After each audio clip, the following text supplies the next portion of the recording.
Hello everyone, I hope you all are fine. आज आपका जो फर्स्ट पेपर है social economic and cultural history of medieval India, जिसका time span है 1206 to 1526। तो उस पहले पेपर का पहला topic social condition of India मैं लेने जा रही हूँ। और ये काफी बड़ा टाइम स्पैन है और हम अपनी कन्वीनियंस के लिए इसको दो हिस्सों में डिवाइड कर सकते हैं। ये है कि सोसाइटी के बारे में हमको डिस्कस करना है। तो एक तो वो पॉइंट है कि तुर्कों के आने से पहले भारतीय समाज कैसा था। दूसरा ये है कि तुर्कों के आने के बाद समाज में क्या चेंजेस आए, उसे क्या फर्क पड़ा। तो अगर हम तुर्कों के आने से पहले का समाज डिस्कस करेंगे तो हमको थोड़ा सा अर्ली मिडिवल पीरियड पे ध्यान देना पड़ेगा कि अर्ली मिडिवल पीरियड में सोसाइटी कैसी थी। तो जिस तरह के सोर्सेज इस पीरियड में हैं उससे हमें ये पता चलता है कि अर्ली मिडिवल पीरियड यानी प्रारंभिक मध्यकालीन युग में समाज जो है वो वर्ण व्यवस्था पर आधारित था। आपको ये मालूम ही होगा कि वर्ण व्यवस्था चार रिकॉग्नाइज्ड वर्ण थे सोसाइटी में, ब्राह्मण, क्षत्रिय, वैश्य, शूद्र।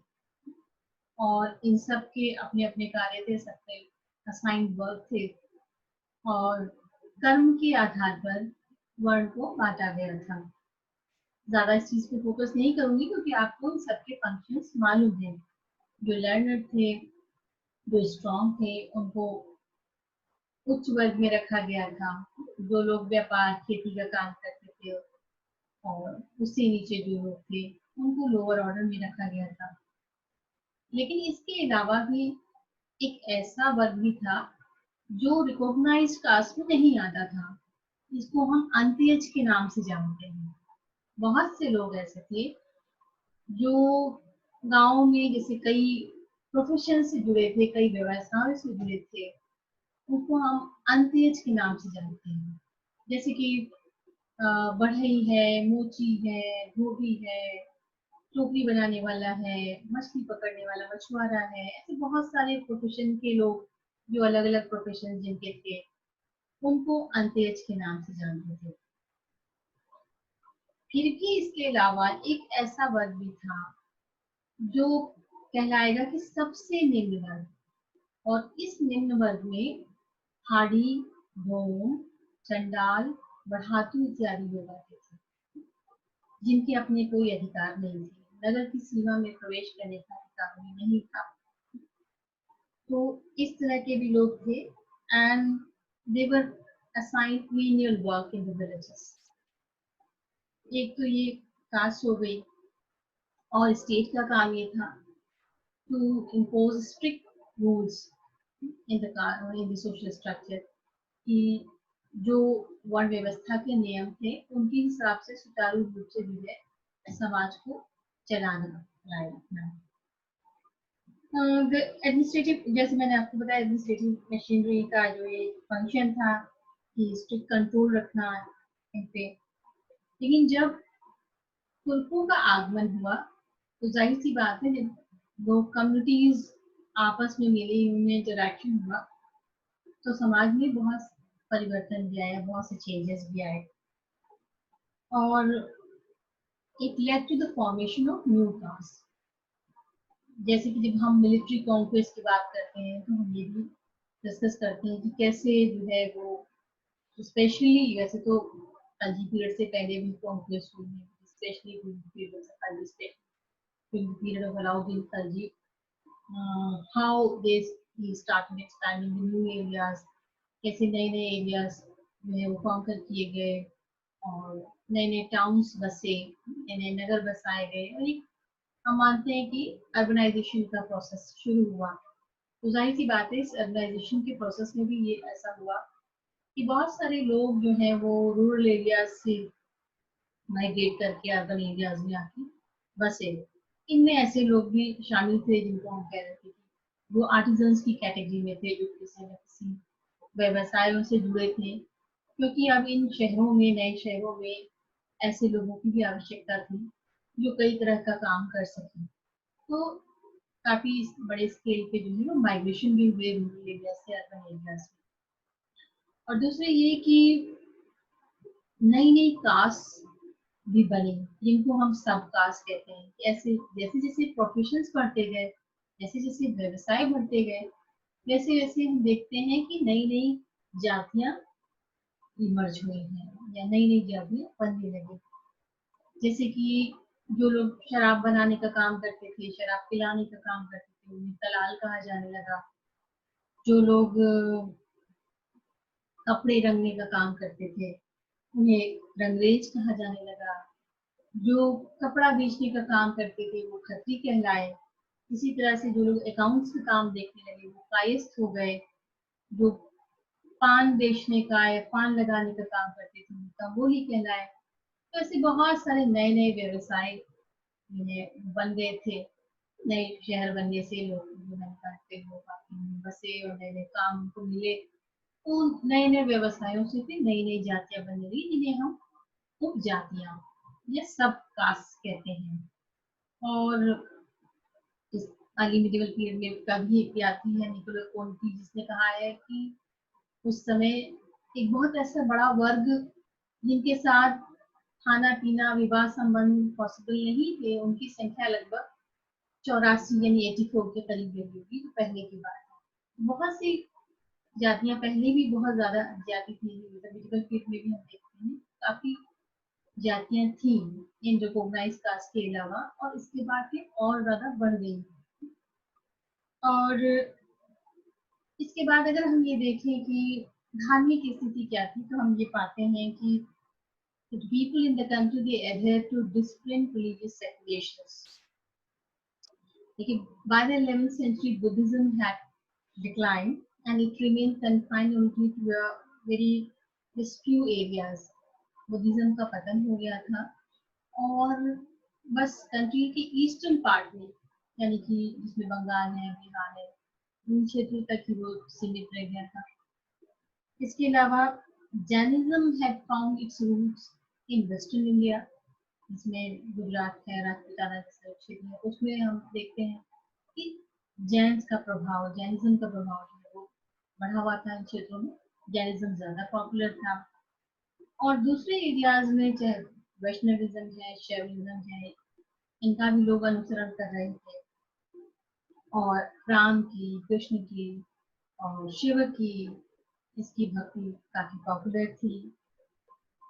और दक्षिण भारत में 6 से 17 सेंचुरी के बीच में एक पॉपुलर भक्ति मूवमेंट है उसका उदय हुआ था। और उसका उदय होने के कारण बहुत सारे रिलीजियस रिफॉर्मर्स वहां हुए, जिन्होंने धर्म को आप ये कह सकते हैं कि एक नई व्याख्या दी दर्शन के द्वारा, जिन्होंने धर्म को फिलॉसफी से जोड़ने का प्रयत्न किया और धार्मिक रिचुअल्स की जगह, अनुष्ठानों की जगह उन्होंने भक्ति पे ज्यादा बल दिया। और ये भक्ति सबके लिए सर्वमान्य थी, सब लोग इस धारा में, भक्ति की धारा में शामिल हो सकते थे। तो दक्षिण भारत में ऐसे कई सुधारक पैदा हुए, जिसमें शंकराचार्य भी थे, रामानुज भी थे, माधवाचार्य, जिन्होंने लोगों को भक्ति के ऊपर बल दिया और फिलोसॉफिकल इंटरप्रिटेशन दिया रिलीजन को। जैसे शंकराचार्य ने अद्वैतवाद के प्रिंसिपल जो है इसको स्प्रेड किया, इसमें यूनिटी ऑफ गॉड की बात की। तो ऐसे बहुत से समाज सुधारक जो है वो दक्षिण भारत में हो चुके थे। और 10वीं शताब्दी तक आते आते ये भक्ति मूवमेंट जो है वो दक्षिण भारत में खत्म हो गया। और फिर उत्तर भारत में इसी तरह का एक मूवमेंट, जिसको हम निर्गुण भक्ति मूवमेंट कहते हैं, इसकी शुरुआत हुई कबीर की लीडरशिप में। कबीर के नेतृत्व में एक नया मूवमेंट बनता, जिसको हम मोनोथीस्टिक मूवमेंट कहते हैं, एक ईश्वरवाद पर आधारित निर्गुण भक्ति मूवमेंट कहते हैं, जो कबीर द्वारा चलाया गया था। तो बहुत से इस तरह के लोग जो नए नए नगरों में आकर बस गए थे, जिनको हम कह रहे हैं ये आर्टिजन ग्रुप में थे, अलग अलग व्यवसायों से जुड़े हुए थे, उन सब ने कबीर के इस मूवमेंट को अपना सहयोग दिया।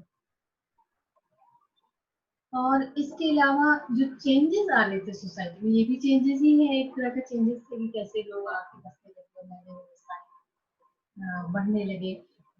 इसके अलावा जो एक और चेंज था वो ये था कि बहुत सारे कोस्टल रीजन्स में, समुद्री इलाकों में ट्रेडर्स आके बहुत पहले से ही भारत में बस गए थे। हम ऐसा मानते हैं कि जैसे कि तुर्कों के आने के बाद ही जो है वो मुसलमानों का आगमन भारत में हुआ, ऐसा नहीं था।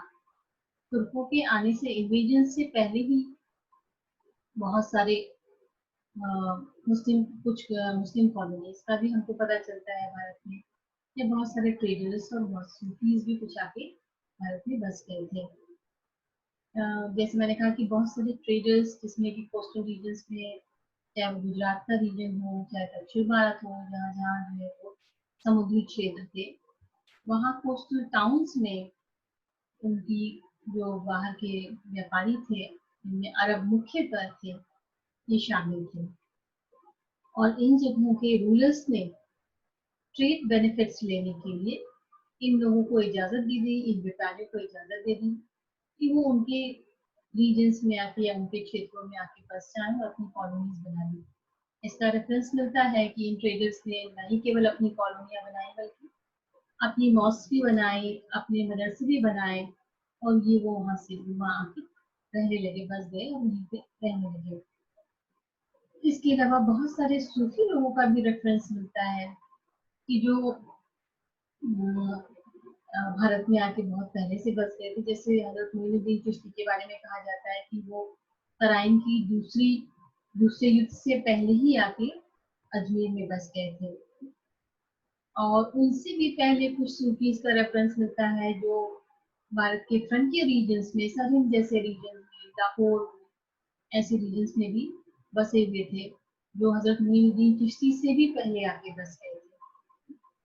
और ऐसे और भी कई अरब सोर्सेज में रेफरेंसेस मिलते हैं, जिनमें मोहम्मद गौरी के इन्वेजन के बाद और उसके इन्वेजन से कुछ पहले भी कुछ कॉलोनीज में कन्नौज में थी, और मोहम्मद गौरी के इन्वेजन के बाद कुछ खानकाहों का रेफरेंस मिलता है उत्तर प्रदेश में भी, बिहार में भी। तो एक छोटी आबादी मुस्लिम्स की इस समय आसपास मुस्लिम इन्वेजर्स के इन्वेजन के आसपास हम मानते हैं कि एक छोटी सी पॉपुलेशन जो है मुस्लिम्स की थी। वो ट्रेडर्स के रूप में भी थे और वो सूफीज के रूप में भी थे। और ग्रेजुअली, धीरे धीरे, जैसे कि सूफीज का प्रभाव बढ़ता गया और वो लोगों में पॉपुलर होने लगे, तो ग्रेजुअली, चाहे वो ट्रेडर्स रहे हों चाहे सूफीज रहे हों, they became an integral part of Indian society. जैसे ट्रेडर्स हैं तो पहले पहले तो वो शुरू शुरू में जो है वो सिटीज से बाहर रहते थे, gradually they became an integral part of society. और सूफीज जिस जिस रीजन में गए, वो वहाँ उन्होंने लोगों की जो लोकल भाषा थी उसको अडेप्ट कर लिया, और उस वक्त की एक भाषा जिसको हम हिंदी के नाम से जानते हैं, जिसमें ब्रज भाषा है, अरबी है, फारसी है, इन सबके शब्द शामिल थे। वो लोग इस भाषा में बात करने लगे, जिसको हिंदी कहा जाता है। और एग्जाम्पल के लिए मैं आपको एक एग्जाम्पल दूंगी। हजरत मोइनुद्दीन चिश्ती के किस्से थे। शेख हमीदुद्दीन नागौरी जो नागौर में जाके बस गए थे, तो नागौर में ऐसा उनके बारे में कहा जाता है कि वे किसान की तरह जीवन व्यतीत करते थे, बहुत ही साधारण तरीके से रहते थे, खेती करते थे, सूत काटते थे, और हिंदी भाषा उनके यहाँ बोली जाती थी। तो इससे अंदाजा लगा सकते हैं कि धीरे धीरे ये लोग कैसे सोसाइटी में ग्रेजुअली एब्जॉर्ब हो गए और रच बस गए। तो ये तो एक कॉमन जो जो एक हम बात करें जनरल सोसाइटी की बात करें कि एक जनरल सोसाइटी थी। लेकिन इसके अलावा एक क्लास थी जिसको हम प्रिविलेज क्लास कहेंगे, जिसको ज्यादा सुविधाएं प्रदान की, जो उच्च वर्ग कहलाएगा। इसके अंतर्गत हम बात करेंगे सुल्तान और उसके ओनर की, कि ये जो वर्ग है, जो पॉलिटिकल पावर का जो चेंज हुआ है, जिसमें Virat were displaced and the Turkish sultans they rose to prominence।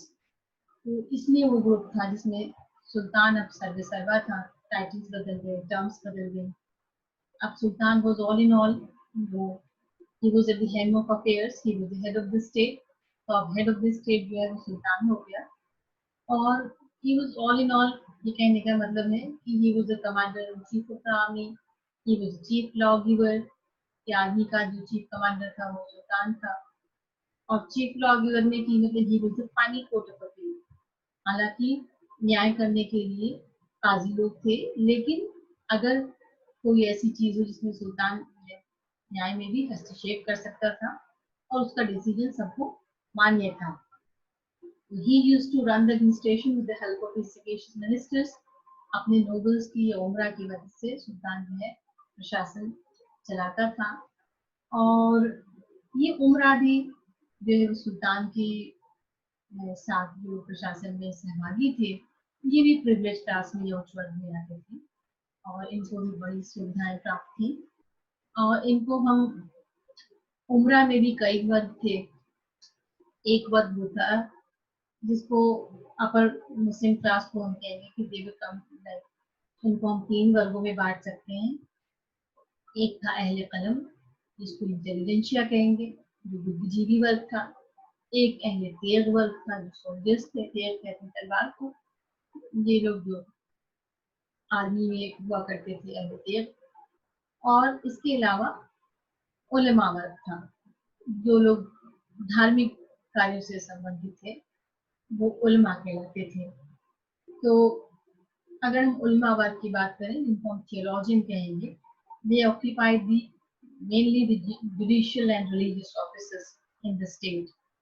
तो जो स्टेट के जो उनका जो न्याय विभाग था और जो धार्मिक विभाग था, उसमें इन लोगों की नियुक्ति की जाती थी। और इन उलमा में भी 2 श्रेणी के लोग थे। एक तो वो थे जो दस्तार बंदान कहलाते थे, यानी दस्तार कहते हैं पगड़ी को, जो अपने सिर पे पगड़ी बांधते थे, उनको दस्तार बंदान कहलाया जाता था। और उनका काम ये था कि they were quite well versed in Islamic law and theology and logic, religious literature of Islam। उनको इन सब की पूरी जानकारी हुआ करती थी। और दूसरा ग्रुप जो था वो सैय्यद का था। वो अपने जाति की वजह से, वर्ग की वजह से जो है वो उच्च वर्ग में आते थे। वो ऊंची टोपी पहनते थे, जिसे उस टोपी को कुलाह कहते थे। तो दे वर नोन एज कुलाह दारान। इसमें 2 वर्ग हो गए, दस्तार बंदान जो पगड़ी बांधते थे, और एक कुलाह दारान जो ऊंची टोपी लगाते थे। And very few sultans had the courage to keep a control over this group. काफी इन्फ्लुएंस हुआ करता था उलमा का सुल्तान पे भी और मासिस पे भी। बहुत कम सुल्तान ऐसे रहे हैं जिन्होंने उलमा के कार्य पर हस्तक्षेप किया हो, लेकिन फिर भी हमको उदाहरण मिलते हैं, इसमें कि बलबन है, ताउद्दीन खलजी है और मोहम्मद बिन तुगलक है। these were the rulers who tried to keep the ulama at a distance, और उन्होंने बहुत ज्यादा हस्तक्षेप उनको नहीं करने दिया अपने कार्यों को। इसके अलावा जैसे मैंने आपको कहा कि उमरा थे जो सुल्तान को डे टू डे एडमिनिस्ट्रेशन में they used to help Sultan in day to day administration and they usually supported the sultan, but at times they also usurped the power if the sultan was weak. सल्तनत period में हमको ऐसे बहुत से instances मिलते हैं कि जहां अगर सुल्तान वीक हुआ, अगर कमजोर पड़ा होना, तो उमरा भी पावर ग्रैब कर लेते थे। ऐसे बहुत सारे इंस्टेंसेस आप पढ़ेंगे, जब आप पॉलिटिकल हिस्ट्री पढ़ेंगे उसमें आपने देखा होगा कि कभी भी उमरा जो है वो इस अवसर में रहते थे, ऐसा होता था तो उन्होंने पावर ले ली है, ऐसा हुआ करता है। और हाईएस्ट रैंक अमंग उलमा was the title of Khan. सबसे बड़ा रैंक जो था वो खान का हुआ करता था। उसके बाद का रैंक जो था वो मलिक का था, और तीसरा रैंक जो है वो खान का था। And there were no fixed rule for the award of offices at the court और the distribution of the titles और ऑनर्स। उनको कभी भी खिताब दिया जा सकता था। सुल्तान अगर उनके किसी अचीवमेंट से खुश होता था तो उनको अलग से टाइटल या खिताब दे सकता था, उनको प्रमोट कर सकता था, उनकी प्रोन्नति कर सकता था। And The official status was determined on the basis of the खिताब or the title and the इक्ता. किसी भी नोबल का जो ऑफिशियल स्टेटस था वो उसके टाइटल की वजह से जाना जाता था, या उसको जितना बड़ा इक्ता, जिसके उसके अंडर में जितने सोल्जर्स दिए जाते थे, जितना बड़ा इक्ता उसे दिया जाता था, ये उससे जाना जाता था. All the nobles were assigned large revenue assignments, और इक्ता इन रेवेन्यू असाइनमेंट्स को ही इक्ता कहा जाता था. And they were to maintain themselves, and they were to administer the areas under their control. तो जो इक्ता है उनको एरिया दिया जाता था, उसको कंट्रोल भी करते थे और उसका प्रशासन भी देखते थे, और इक्ता से मिली हुई इनकम से वो अपना जो उनको कार्य दिया जाता था वो पूरा करते थे. तो ये स्थिति जो है वो सोसाइटी की जनरल थी, जिसमें मैंने आपको बताया कि प्रिविलेज ग्रुप था और एक साधारण लोग थे, वो किस तरह से रह रहे थे, क्या परिवर्तन आए. और इसके बाद अभी एक पॉइंट बाकी है, वो है महिलाओं की पोजीशन, कि महिलाओं की समाज में क्या स्थिति थी, वो हम ये डिस्कस करेंगे.